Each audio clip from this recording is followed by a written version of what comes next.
Bismillahirrahmanirrahim. Assalamu alaikum my YouTube family. Welcome back to my YouTube channel once again.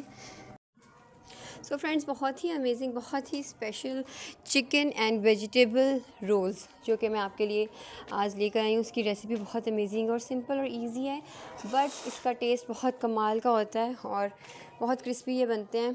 तो चलें video को start करते हैं। और याद रहे कि इस रेसिपी के अंदर मैं जो रोल पट्टी यूज़ करूँगी वो बाज़ार से रेडीमेड मैंने मंगवाई है, वो यूज़ करूँगी, ख़ुद से नहीं बनाऊँगी।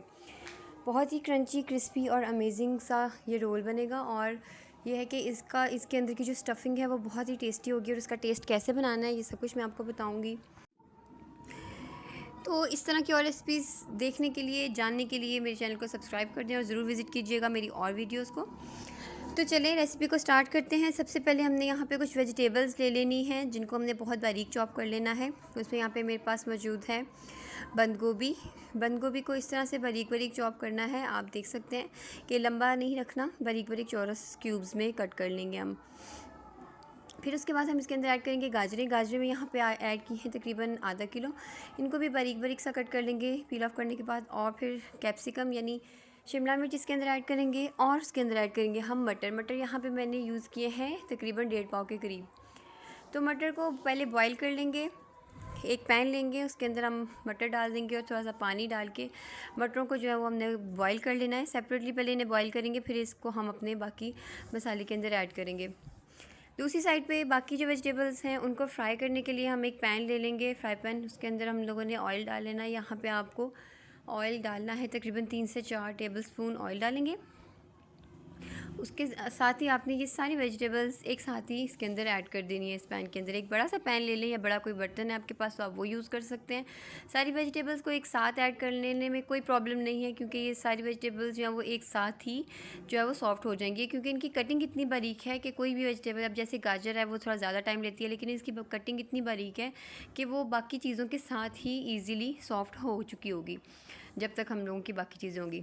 तो आप ऐड करते हैं इसके अंदर स्पाइसेस में नमक ऐड करूँगी। 2 टीस्पून नमक है, 1.5 टीस्पून यहाँ पे लाल मिर्च पाउडर है, 1 टीस्पून फुल यहाँ पे है काली मिर्च पाउडर, 1 टीस्पून फुल यहाँ पे रेड चिली फ्लेक्स है यानी धड़ा मिर्च, और 1 टीस्पून फुल यहाँ पे है हमारे पास गरम मसाला पाउडर। गरम मसाला पाउडर ऐड करना ज़रूरी है। उसके बाद चिली सॉस, सिरका और सोया सॉस, ये तीनों चीज़ें भी हम ऐड करेंगे इसके अंदर। 2-2 टेबलस्पून इन तीनों की क्वान्टिटी होनी चाहिए। तो जैसे ही वेजिटेबल्स थोड़ी सी सॉफ्ट होने लगें तो आप इसके अंदर ये सारे स्पाइसेस ऐड कर दें।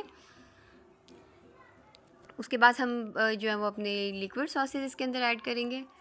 अच्छे तरीके से मिक्स करने के बाद जो है वो लिक्विड सॉसेस इसके अंदर ऐड करते हैं। सबसे पहले सिरका जाएगा, उसके बाद इसमें हम ऐड करेंगे सोया सॉस, जिसको हम नॉर्मली काला सिरका भी कहते हैं। उसके साथ ही हम ऐड कर देंगे इसके अंदर रेड चिली सॉस। ये दोनों चीज़ों की क्वांटिटी ऑलमोस्ट 2-2 टेबलस्पून होनी चाहिए, इससे ज़्यादा नहीं इसके अंदर ऐड करेंगे, क्योंकि ज़्यादा फिर जो है वो स्पाइसेस तेज़ हो जाएंगे। तो इनको सॉफ्ट होने तक, गलने तक आपने इसको फ्राई करना है। इनको बहुत ज़्यादा ब्राउन नहीं करना और ना ही इतना करना है कि ये जो है वो गायब हो जाए, क्योंकि बंद गोभी जो है वो ऐसी चीज़ है जिसको ज़्यादा फ्राई करें तो वो गायब भी हो जाती है, बहुत जल्दी छोटी छोटी हो जाती है। तो हम लोगों ने जो है वो इन्हें बस सॉफ्ट करना है। इतने में ही इसका फ्लेवर बहुत अमेजिंग सा हो जाएगा। और अगर आपका दिल चाहता है तो आप इसके अंदर थोड़ा सा चाट मसाला भी ऐड कर सकते हैं। इस मटेरियल को थोड़ा सा सॉसी बनाने के लिए इसके अंदर हम ऐड करेंगे केचप। यहाँ पे मैंने ऐड की है red chilli garlic chilli sauce. अगर आपका दिल चाहता है तो आप इसमें टमाटो केचप भी ऐड कर सकते हैं, लेकिन उसका फ्लेवर थोड़ा सा मीठा होता है। तो red chilli garlic chilli sauce अगर आप इसमें ऐड करेंगे तो वो थोड़ा सा ना मिर्चों वाला फ्लेवर लेके आएगी, यानी कि मिठास से थोड़ा हट के।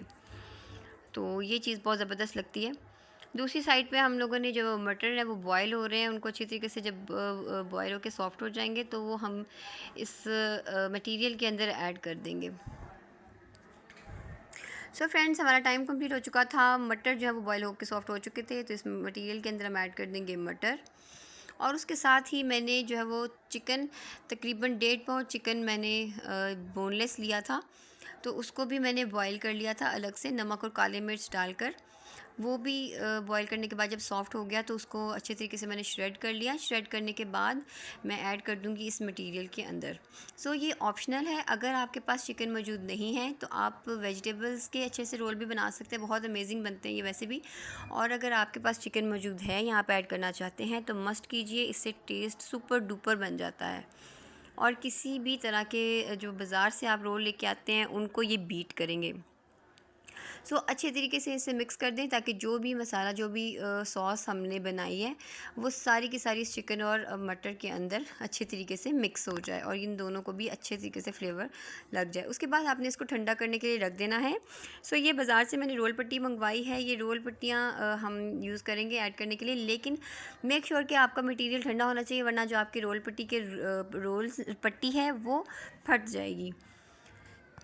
सो चलें, अब बिगनर्स के लिए एक जो छोटी सी प्रो टिप है कि हमने किस तरह से रोल को फिलिंग करनी है। तो सबसे पहले आपने इसको इस तरह से तिरछा रख लेना है, यानी जिस तरह से गुड्डी की शेप होती है इस तरीके से आपने रख लेना है।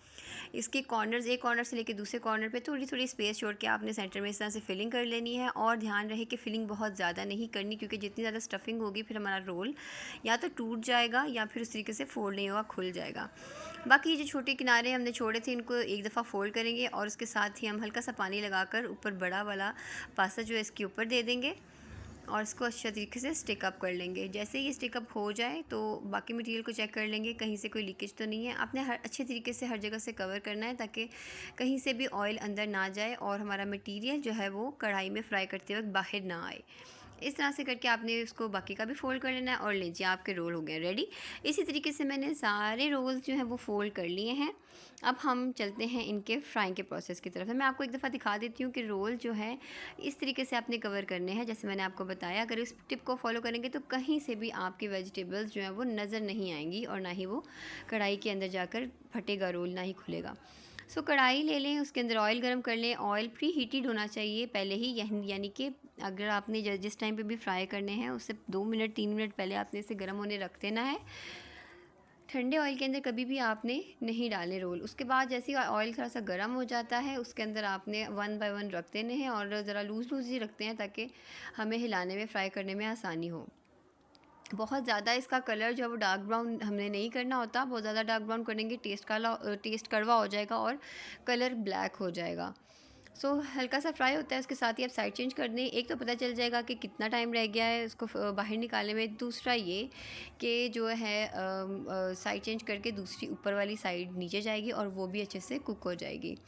अंदर की जो वेजिटेबल्स है, जो स्टफिंग अंदर हमने ऐड की है वो तो ऑलरेडी कुकड है, उसके लिए हमें बहुत ज़्यादा इसको टाइम देने की ज़रूरत नहीं है। यहाँ पे हमने सिर्फ़ और सिर्फ रोल पट्टी को फ्राई करना है। यहाँ पे हमारा मेन मकसद सिर्फ यही है कि रोल पट्टी इतनी फ्राई हो जाए कि वो हल्का सा क्रंच दे और बहुत ही अमेजिंग से रोल हमारे रेडी हो जाएंगे। सो फ्रेंड्स, जिनको बाज़ार से रोल लेके आना पसंद है या जो घर पे रोल बनाना मुश्किल समझते हैं तो उनके लिए बहुत इजी और बहुत ही छोटी सी वीडियो है कि आप इस तरह से घर पे बना सकते हैं। जो कि आपको पता हो कि जी हम अच्छे ऑयल में बना रहे हैं, जी हम अच्छे तरीके से वेजिटेबल्स को हमने वॉश करके यूज़ किया है, हमने भाई जो हाइजेनिक तरीके से बनाई है। तो जो घर पे चीज़ बनी होती है ना, उससे बेहतर और कोई चीज़ नहीं होती। सो बाहर से कम इस तरह की चीज़ें आप लेकर आया करें। कोशिश किया करें कि जो चीज़ें हों इस तरह की कोई फ्राइड हों तो वो घर पे ही बना लिया करें। ये बहुत बेस्ट तरीका है। एक तो आपकी सेहत अच्छी रहेगी, दूसरा ये कि आप हाइजीनिक चीज़ खाएंगे तो अपने बच्चों को भी हाइजीनिक चीज़ें खिलाया करें। सो आपने देखा कि मैंने जो है वो बहुत ज़्यादा ब्राउन नहीं किया, हल्का हल्का ब्राउन होने लगे तो मैंने इसको जो है वो निकाल लिया। और निकालने के लिए भी आपने इसको चिमटे से निकालना है और इस तरह से हल्का हल्का निचोड़ लेना है, क्योंकि इसके अंदर जो है वो थोड़ा सा ऑयल चला जाता है तो वो अच्छे तरीके से निकल जाए। तो फिर ही आपने इसको किसी पेपर पे ज़रूर निकाला करें एक दफ़ा। कोई भी पेपर ले लें, अगर आपके पास बटर पेपर नहीं है तो घर पर कोई भी रफ़ पेपर्स होते हैं वो यूज़ कर लें, अखबारात हैं आपके पास वो यूज़ कर लें। लाजमी आप एक दफ़ा फ्राई करने से साथ ही किसी पेपर के ऊपर अपनी फ्राइड चीज़ों को निकाला करें। उसके बाद जो है ना वो आप किसी प्लेट में सर्व किया करें, किसी भी डिश में, क्योंकि ये मस्ट होता है। आपका जो एक्सेस ऑयल होता है, जो बहुत ज़्यादा एक्स्ट्रा ऑयल होता है, वो जो वो उस पेपर के अंदर जज्ब हो जाता है और कम ऑयल जो है वो रह जाता है हमारे रोल के अंदर। सो अब ऑयली चीज़ें खानी तो होती हैं, बिकॉज़ पसंद तो ये सबको होती हैं, बट थोड़ा सा अपने हेल्थ के बारे में भी सोचना पड़ता है। इसी तरह से दूसरा पूर भी मैंने फ्राई करने के लिए रखा और इसको भी हल्का सा गोल्डन ब्राउन करके मैंने जो है वो बाहर निकाल लिया। सो आपको जब लूज़ लूज़ रखना है बहुत ज़्यादा, आपने एकदम से सारे रोल नहीं अंदर डाल लेने। और अगर आप कोशिश करें तो डीप फ्राई कर लिया करें ऐसी चीज़ों को। सो ये है हमारे रोल्स की फुल एंड फाइनल लुक। सो ये अगर आपको देखने में ऐसा लग रहा है, लेकिन ये बहुत क्रंची और अमेजिंग है। अगर आप इससे ज़्यादा डार्क ब्राउन कलर लेके आएंगे तो वो कलर भी डार्क हो जाएगा और कड़वा भी लगेगा। सो ये मैं आपको दिखाती हूँ इस तरह से। ये बहुत क्रंची है, कोई भी सॉफ्ट नहीं है और इसका टेस्ट बहुत ही आला है। सो कैसी लगी आपको मेरी वीडियो, कमेंट में ज़रूर बताइएगा। फिर मिलेंगे किसी अच्छी सी रेसिपी के साथ। अल्लाह हाफिज़।